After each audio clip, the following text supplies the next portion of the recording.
নওগাঁয় গাছ থেকে আম নামানো শুরু হয়েছে আজ। প্রশাসনের বেঁধে দেওয়া সময়সূচি অনুযায়ী জেলার বাগানগুলো থেকে গুটি জাতের আম সংগ্রহ করা শুরু হয়।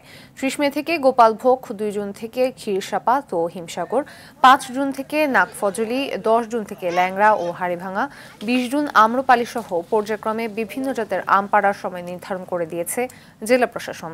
তবে নির্ধারিত সময়ের আগে কোনো বাগানে আম পাকলে উপজেলা প্রশাসনকে জানিয়ে চাষিরা সেগুলো নামাতে পারবে।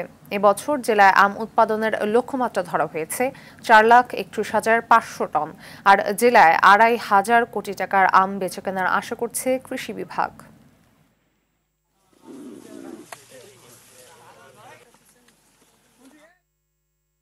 এই মুহূর্তে নওগাঁ থেকে সরাসরি যুক্ত হচ্ছেন সহকর্মী আরিফুল হক।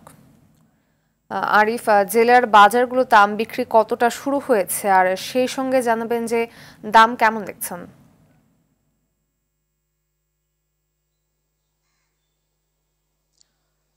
ধন্যবাদ ফাতিমা।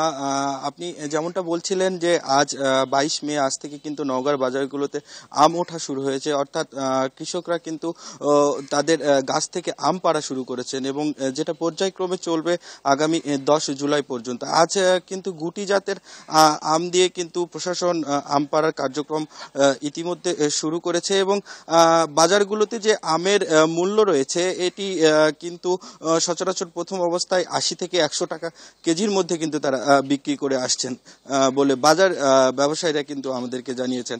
এছাড়া আমি আপনাকে জানিয়ে রাখি, এবছর কিন্তু নওগাঁ জেলায় প্রায় ১৬ প্রজাতির দেশি বিদেশি জাতের আম উৎপাদন হচ্ছে এবং যার প্রায় ১,০০,০০০ মেট্রিক টন আম কিন্তু বিদেশে রপ্তানির সুযোগ রয়েছে বলে জানিয়েছে জেলার কৃষি বিভাগ। এছাড়াও এই সব মিলিয়ে যে আম উৎপাদন হবে প্রায় ৪,৩১,৫০০ মেট্রিক টন, যার বাজার মূল্য ধরা হয়েছে প্রায় ২,৫০০ কোটি টাকা। আপনাকে জানিয়ে রাখি, এবছর নওগাঁ জেলায় কিন্তু ৩৩,৩০০ হেক্টর জমিতে কিন্তু আমের উৎপাদন হচ্ছে, যা কিন্তু দেশের মধ্যে সবচেয়ে বেশি আম উৎপাদনের রেকর্ড কিন্তু নওগাঁ জেলায় গড়েছে। তো ফাতিমা, এই ছিল নওগাঁ থেকে আম নিয়ে আমার কাছে সর্বশেষ তথ্য। ধন্যবাদ।